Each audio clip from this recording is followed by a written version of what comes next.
Vamos lá, pessoal, mais uma aula de Direito Administrativo. Estamos falando de agentes públicos, agora falar de acessibilidade.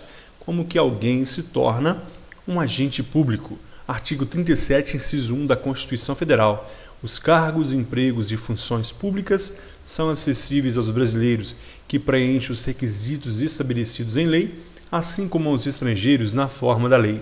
Só com esse inciso aqui, a gente consegue visualizar umas 5 questões de provas diferentes. Primeira coisa, olha, cargos, emprego, funções. A quem?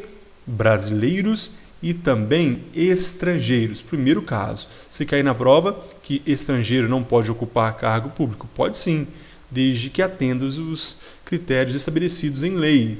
Alguns cargos específicos podem ser ocupados por estrangeiros residentes no Brasil, ok? Então, outro critério, tem que ser residente no Brasil. Outra questão interessante aqui, que preenche os requisitos estabelecidos em lei. Que lei? A lei própria da carreira. Por exemplo, ter mais de 18 anos. Alguns concursos vão exigir curso superior, outro concurso vai exigir ensino médio, a depender da lei de cada carreira, ok? No caso do servidor público federal, a Lei 8.112, entre outros detalhes. Tranquilo? Então vamos continuar. A regra, como que alguém ocupa um cargo público? A regra é o concurso público de prova, provas e títulos. Essa é a regra, mas nós temos pelo menos 6 exceções. A regra é o concurso público. Primeira exceção, mandato eletivo. O mandato eletivo é escolha política, eleições periódicas em 4 anos, tranquilo, sem problemas. Segunda exceção, cargo em comissão, antigamente chamado de cargo de confiança, livre nomeação e exoneração, chamado de nomeação ad nunto, em latim, né? Livre nomeação, livre exoneração. Geralmente, os cargos ali imediatamente superior ao chefe do executivo, ministros, secretários, chefe de gabinete, então cargo de comissão e nomeação. Não precisa de motivação para nomear, nem motivação para exonerar. Terceira exceção, contratação temporária, excepcional, interesse público. O interesse público tem que ser excepcional, não pode ser a regra. Neste caso aqui, imagine o que aconteceu em Minas Gerais. A Polícia Civil tomava conta da maioria das cadeias e teve um incêndio no presídio de Ponte Nova e mataram 25 presos, morreram queimados. O Estado teve que intervir. O que ele fez?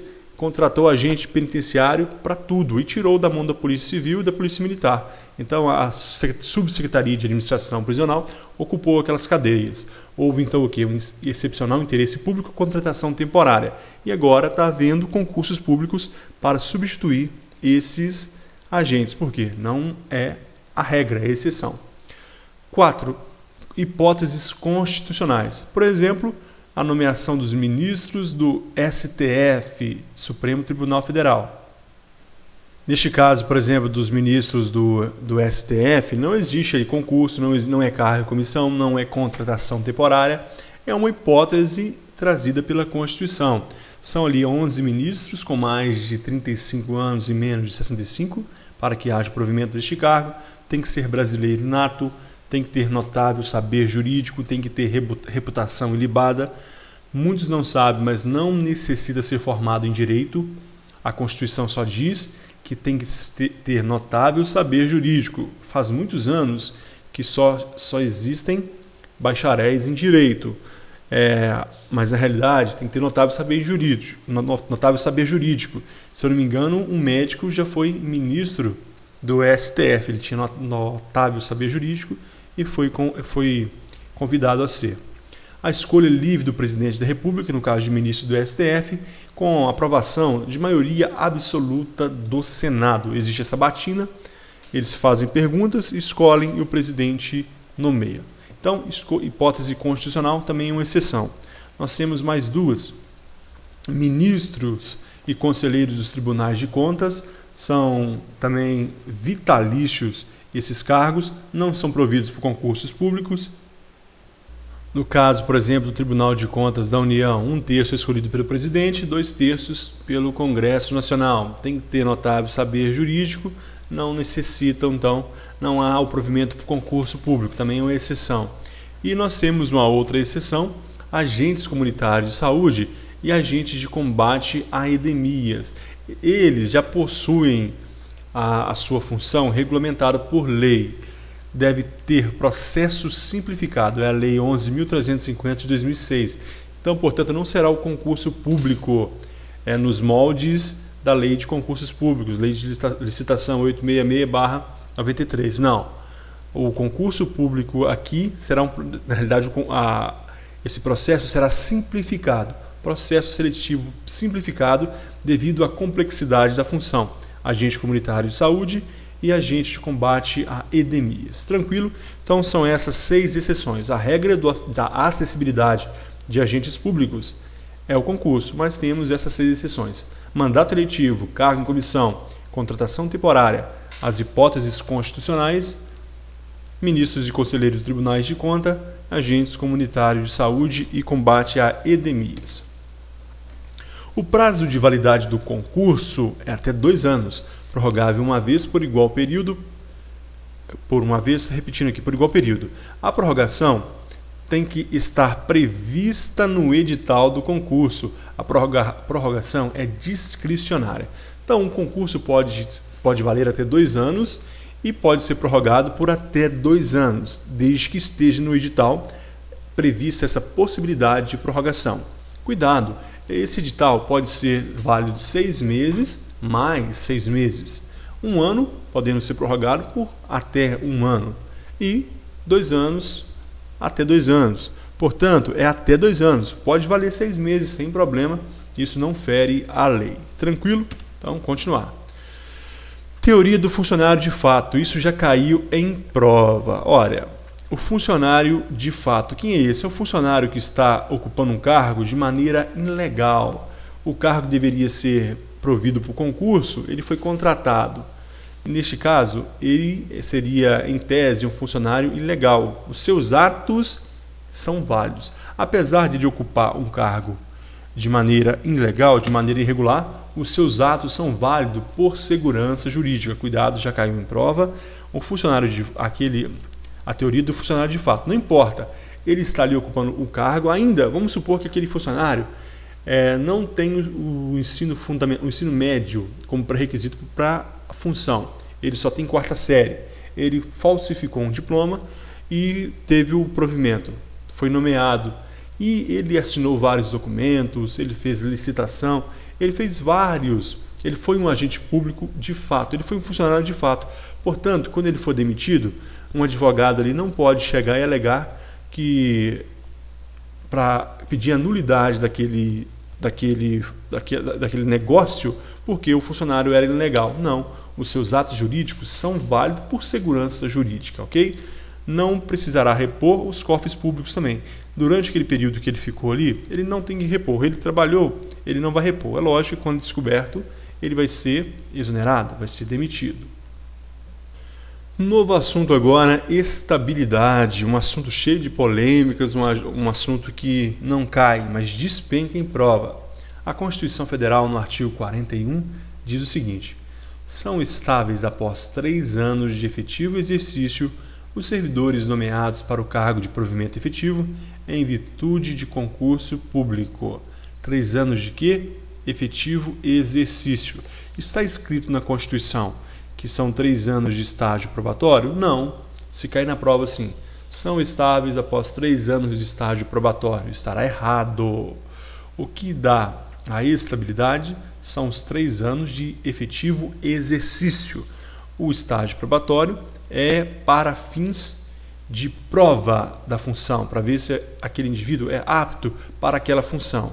É a situação, né? 2 mais 2 é igual a 4. 2 vezes 2 também é igual a 4. É a mesma coisa, mas para a prova não serve. Estágio probatório não dá estabilidade. O que dá estabilidade são 3 anos de efetivo exercício, desde que seja nomeado para cargo de provimento efetivo em virtude de concurso público. Atenção, pessoal, preste atenção no que eu vou dizer. Os funcionários das pessoas jurídicas de direito público têm estabilidade do artigo 41. As pessoas jurídicas de direito privado não gozam dessa estabilidade. O que ocorre? Nós temos a administração direta. São Funcionários públicos de caráter efetivo possuem estabilidade. As autarquias também, eles têm estabilidade. Um servidor do INSS, ele é um servidor estável. Um funcionário de uma fundação pública de direito público, esse funcionário também tem estabilidade.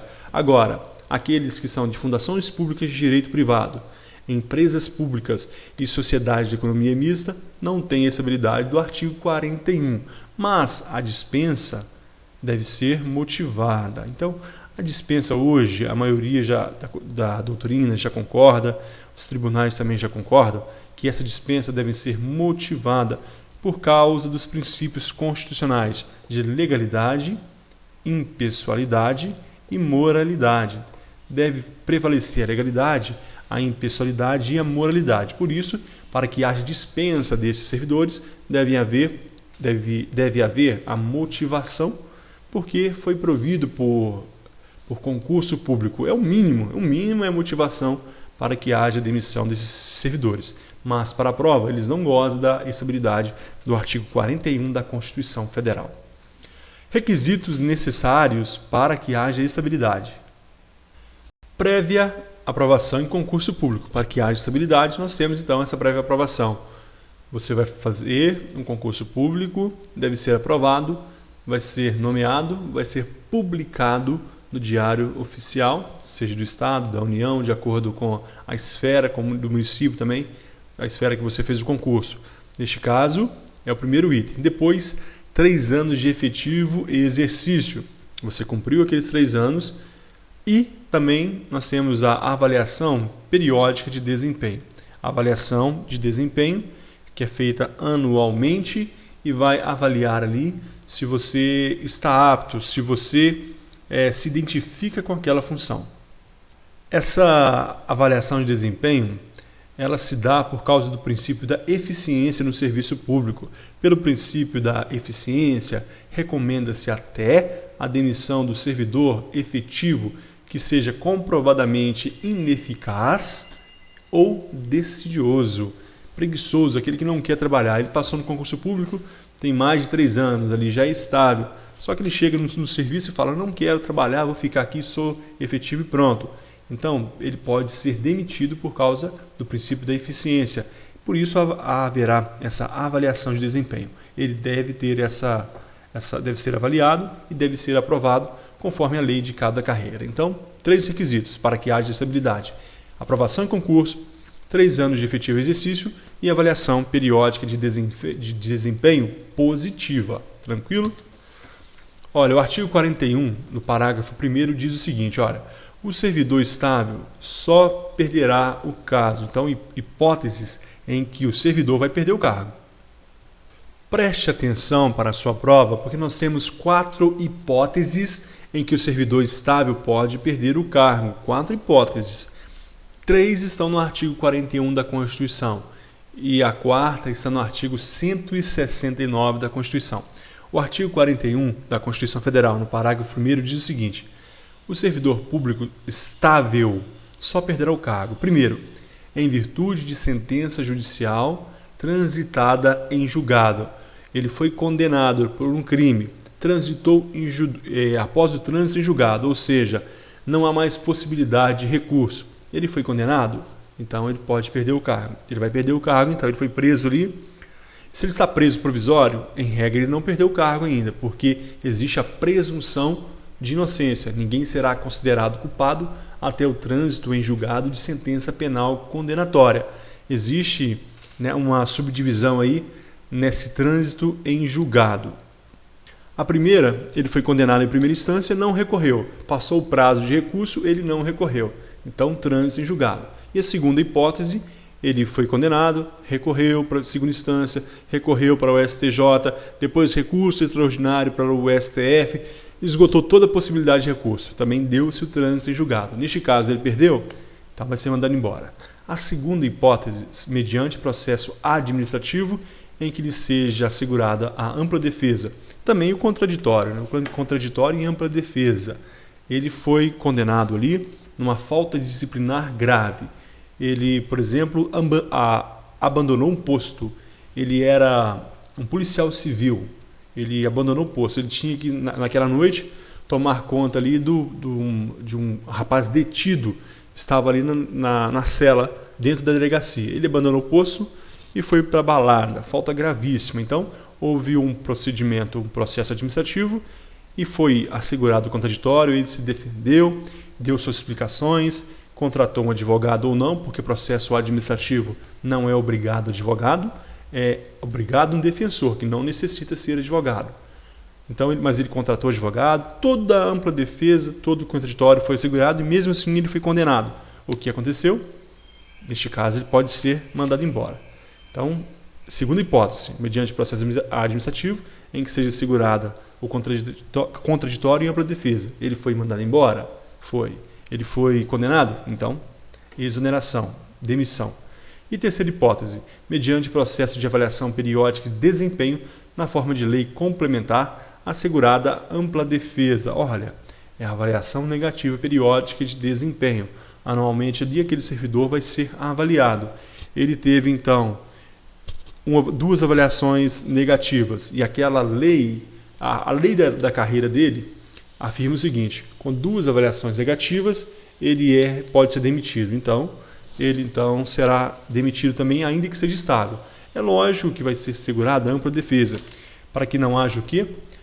A atitude arbitrária do chefe, do superior.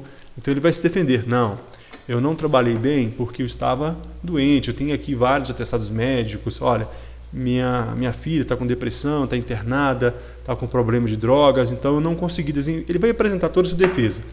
Mesmo assim, com a defesa, ele foi condenado, foi provado que não, ele foi ineficaz, ele foi preguiçoso, então, terceira possibilidade de demissão. São essas três no artigo 41 da Constituição Federal. Nós temos ainda a hipótese da perda da estabilidade do artigo 169, parágrafo 3º e 4º da Constituição Federal.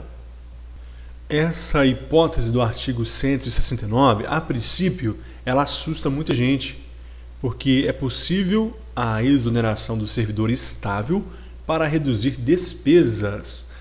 Peraí, então quer dizer que se uma prefeitura, o Estado ou a União, eu sou servidor efetivo, ela pode me mandar, com 10 anos de carreira, por exemplo, ela pode me mandar embora para reduzir despesas? Pode sim. Só que isso é quase impossível de acontecer, porque a gente vai ler agora. Olha, primeiro, antes, porém, inciso 1, ela tem que reduzir em pelo menos 20% das despesas com cargos em comissão e função de confiança. Então, primeiro, a prefeitura, o Estado, a União, ela vai reduzir os cargos, 20% dos seus cargos de comissão e cargos de confiança. Não é interessante para ela fazer isso. Então, a possibilidade de chegar lá no servidor estável é muito difícil. Depois, a exoneração dos servidores não estáveis. Todos, 100% dos servidores não estáveis, aqueles que estão em contratação temporária ou aqueles outros que não possuem estabilidade, seja por trabalhar numa empresa pública, ou sociedade de economia mista, ou a fundação pública de direito privado. Eles não estão estáveis. Neste caso, eles serão também todos exonerados. Então, só se isso acontecer é que vai chegar no servidor estável. Então, mandou 20% do cargo em comissão e função de confiança. Depois, todos não estáveis. Todos aqueles que eles contrataram. Imagina o prefeito que contratou um monte de gente ali para ele ganhar a eleição. Ele que vai mandar 20% de confiança e todos contratados? Não vai. E depois, parágrafo 4º. Se as medidas adotadas com base no parágrafo anterior não forem suficientes para assegurar o cumprimento da terminação da lei complementar referida nesse artigo, o servidor estável poderá perder o cargo, desde que o ato normativo motivado de cada um dos poderes especifique a atividade funcional, o órgão ou a unidade administrativa objeto da redução de pessoal. Então, para a nossa prova, é importante saber o que? Somente que o servidor efetivo pode ser estável para redução de despesa? Pode sim, ele pode. Só que tem duas hipóteses antes. Tem que haver duas coisas antes. Primeiro, 20% dos cargos de comissão e confiança, aqueles de livre nomeação e exoneração, deve ser mandado embora. Depois, todos 100% dos não estáveis. Mesmo assim, não reduziu aquilo que deveria reduzir conforme a lei a lei de responsabilidade fiscal pediu, aí sim então vai se mandar alguns efetivos, alguns estáveis embora. Pergunta de prova aí, qual dessas não será hipótese do servidor estável perder o cargo? Aí aparece lá, 1, em virtude de sentença judicial transitada e julgada, 2, mediante processo administrativo que lhe seja assegurada ampla defesa, 4, mediante procedimento de avaliação periódica de desempenho, e a quarta, por exemplo, é para reduzir despesas, e a quinta, uma outra qualquer. Então essas 4 você tem que memorizar, que são possibilidades de que o servidor estável pode perder o emprego, pode ser exonerado. Cuidado, aqui nessa hipótese do artigo 169, ele será exonerado. Anote isso aí, anote isso que é muito importante. Eu já ia esquecendo de falar. Essa possibilidade do artigo 169, ele será exonerado. Exonerado é discricionário, não é demissão. Quando ele é demitido, é uma penalidade. Aqui no artigo 169, não será penalidade, será exoneração. Aqui no inciso 1 do parágrafo 1º será demissão, no segundo caso também será demissão, e no terceiro caso também será demissão, mediante processo de avaliação periódica que provou que ele foi ineficaz. Já no artigo 169 será exoneração, não é uma punição. Ele, portanto, no dia seguinte ele pode prestar outro concurso. Nós sabemos que quando o servidor ele é demitido, existem algumas hipóteses que ele deverá, algumas hipóteses em que ele nem poderá assumir outro cargo público. Aqui não. No artigo 169, sua ficha vai estar limpa para que ele possa prestar qualquer outro concurso. Sobre o estágio probatório, polêmicas e mais polêmicas. A Constituição de 1988, ela disse que o estágio probatório era o período de 2 anos de efetivo exercício. O estágio probatório, 2 anos de efetivo exercício. A Lei 8.112/90, 2 anos depois, disse que eram 24 meses de exercício, o período de estágio probatório. A Emenda Constitucional 19 de 98 diz o seguinte: a estabilidade do Brasil depende de 3 anos de exercício e não de estágio probatório. 3 anos de exercício. Isso foi emenda de 98. O que aconteceu? Virou polêmica. Aí a Advocacia Geral da União se manifestou no âmbito da União, dizendo que os institutos são dependentes e, portanto, o estágio probatório é hoje o período de 3 anos. Se você for na Constituição Federal, por causa da emenda, nós veremos lá 3 anos. Tirou a palavra estágio probatório e colocou estabilidade. E disse que é efetivo o exercício. Agora, se você for na Lei 8.112, você vai ver lá ainda o estágio probatório como sendo por 24 meses. O CNJ, Conselho Nacional de Justiça, o STJ, Superior Tribunal de Justiça, e o STF, Supremo Tribunal Federal. Todos eles se manifestaram dizendo que o estágio probatório é o período de 3 anos. E agora? Ora, isso é polêmica e algumas bancas nem têm colocado isso em prova mais, porque dá 1 milhão de recursos. A letra da Lei 8.112 diz que é o período de 24 meses e a jurisprudência afirma que é 3 anos. A Constituição diz que são 3 anos. A Advocacia Geral da União diz que estágio probatório e efetividade são dependentes, portanto, período de 3 anos. Dessa forma, eu marcaria na prova que estágio probatório é um período de 3 anos. Tranquilo, mas esse tema ainda é polêmico e vamos torcer para não cair na prova. A presidente baixou a medida provisória o presidente, 431 de 2008, dizendo que eram 36 meses de estágio probatório. Ela foi convertida ainda na Lei 11.784, só que como 24 meses. O Congresso Nacional mudou para 24 meses. Então, pela Lei 11.784 de 2008, o estágio probatório é um período de 24 meses. A maioria da doutrina e a jurisprudência entende que o estágio probatório de hoje se dá no prazo de 36 meses. E na prática, pessoal, Na prática, hoje, em qualquer serviço público que vocês tomam posse, são 36 meses mesmo. Então, ninguém está ganhando causa com período de 2 anos. Então, na prática, 2 anos, o Congresso Nacional, o STJ, CNJ e STF afirma que são 3 anos. Então, não serei eu que vou afirmar que o período é de 2 anos. Apesar do Congresso Nacional ter feito essa coisa ridícula aqui, eu afirmo que são 3 anos, ok? Vamos continuar. Acumulação. Onde está isso? Artigo 37, 16 da Constituição Federal. É vedada a acumulação remunerada de cargos públicos, exceto quando houver compatibilidade de horários, observado em qualquer caso o disposto no inciso 11 da Constituição.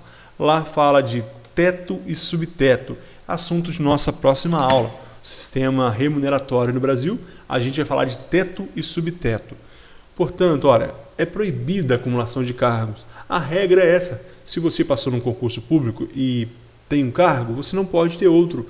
Essa é a regra. Só que nós temos algumas exceções. Esse mesmo artigo 3716, ele traz nos incisos seguintes, nas alíneas seguintes, as hipóteses de acumulação. Nós veremos o seguinte: são de 2 cargos de professor, a de um cargo de professor com outro técnico ou científico, e a terceira hipótese, a de 2 cargos ou empregos privativos de profissionais da saúde com profissões regulamentadas. Então, para ficar mais fácil, nós temos 4 hipóteses: atividade mais atividade, B, atividade mais aposentadoria, C, mandato eletivo mais aposentadoria e 4, atividade mais mandato eletivo. E eu fiz dessa forma porque vai ficar completo, você não vai perder questão nenhuma na sua prova que falar de acumulação. Então, nós temos hipótese de acumulação na atividade mais atividade, ou seja, 2 cargos. Então, nós temos de atividade mais aposentadoria, quando que alguém pode trabalhar e ao mesmo tempo receber a aposentadoria. Qual a hipótese que o indivíduo pode estar aposentado e também ter um mandato eletivo? E quais hipóteses em que o indivíduo pode ter atividade e ao mesmo tempo acumular com mandato eletivo? A primeira hipótese, portanto, é atividade mais atividade. Então aí, 2 cargos de professor, desde que haja horário compatível e não supere o teto, nós veremos na próxima aula, que é o teto. Portanto, 2 de professor, de um professor com outro cargo técnico e científico, ou científico. Ele tem, por exemplo, técnico em informática de manhã, de tarde ele é professor numa escola, sem problemas. 2 cargos públicos com horário compatível, professor com outro técnico ou científico. 3. Há de 2 cargos ou empregos privativos de profissionais de saúde com profissões regulamentadas. Médico, pode ser médico na prefeitura, médico no estado, horários diferentes. Ele pode ser enfermeiro, técnico de enfermagem, de manhã num lugar, à noite em outro. 2 cargos públicos diferentes, em esferas diferentes, não importa. Então, 2 cargos de professor, um cargo de professor com outro técnico científico e de 2 empregos privativos de profissionais da saúde com profissões regulamentadas. Antigamente não entrava aqui o agente comunitário de saúde, porque a profissão não era regulamentada. Hoje essa profissão já é regulamentada por lei. Então, se cair na prova, acho que não pode cair porque, se eu não me engano, a lei do agente de saúde diz que ele tem que ter função exclusiva. Se a lei disser que tem função exclusiva, ele não poderá acumular. Mas, geralmente cai na prova dizendo isso aqui: 2 cargos ou empregos privativos de profissionais de saúde, desde que a profissão seja regulamentada. Se for regulamentada, não há problemas. Segunda hipótese, atividade mais aposentadoria. Então eu fiz uma frase aqui para você memorizar para a prova e você vai matar todas as questões. Tudo o que for possível na atividade é possível com a aposentadoria. Portanto, tudo que você puder aposentar, tudo que você puder acumular na atividade, por exemplo, 2 cargos de professor, você pode acumular com atividade mais aposentadoria. Exemplo, eu aposentei com cargo de professor, eu posso continuar trabalhando como professor no outro cargo. Eu aposentei com um cargo técnico-científico, eu posso continuar trabalhando com o cargo de professor. Eu aposentei com o cargo de médico, eu posso continuar trabalhando em outro cargo como médico. Então, portanto, tudo que você puder acumular na atividade mais atividade, você pode acumular na atividade mais aposentadoria. Essa é a regra. Terceira hipótese, mandato eletivo mais aposentadoria. Pode acumular os dois e receber os dois simultaneamente. Um prefeito pode ser um aposentado pode ser prefeito, um aposentado pode ser vereador, um aposentado pode ser presidente da República e acumular as duas remunerações. Tranquilo? Essa é a terceira hipótese. E a quarta? Atividade mais mandato eletivo. Nessa quarta hipótese aqui, nós temos três situações diferentes. Três situações. A primeira é para o mandato federal. Eu coloquei assim porque fica mais fácil. A gente faz um resumo do entendimento. Presidente e congressista. Presidente da República, deputado e senador. Tem que afastar da atividade. Eles têm que afastar e vão receber somente pelo mandato. Então, neste caso, aqui a acumulação daquele que é um servidor público e que quer concorrer a um cargo eletivo.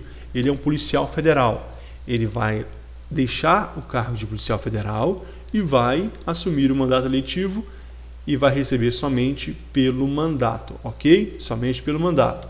Neste caso, quando cumprir o mandato, ele volta para a função antiga. Essa é a regra. Presidente da República, vice-presidente e os congressistas, deputados e senadores.